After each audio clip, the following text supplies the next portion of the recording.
વડોદરામાં જિલ્લા શિક્ષણ સમિતિમાં ભ્રષ્ટાચારની બૂમ ઉઠી છે। પ્રાથમિક શાળામાં લેવાયેલી ઉત્તરવહી પુરવાની પ્રશ્નપત્રોના ખર્ચમાં ભ્રષ્ટાચારના આક્ષેપ કરવામાં આવ્યા છે। જિલ્લા પંચાયત શિક્ષણ વિભાગ દ્વારા ઉત્તરવહીના ખર્ચમાં કૌભાંડ કરવામાં આવ્યું છે।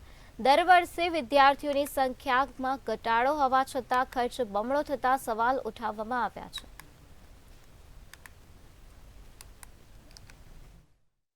જિલ્લા પંચાયતના ઇતિહાસમાં પ્રથમ વખત આવો બનાવ બની રહ્યો છે કે જે કામ 25 લાખ રૂપિયામાં થતું હતું, મોંઘવારી હોય તે કામ 25 થી 27 કે 30 લાખ થવું જોઈએ, પણ અધિકારી એવું કહે છે કે જેમ પોર્ટલ પરથી ઓનલાઈન કામ કર્યું છે એટલે આટલો ખર્ચો થયો છે।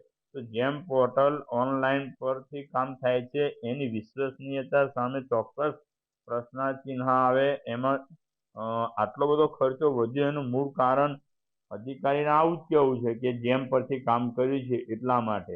તો જે કામ જેમ પરથી નતા કરતા એ ઓછા ખર્ચામાં થતું હતું ને આજે આ પ્રજાના પૈસાનો દુર્વ્યય થઈ રહ્યો છે।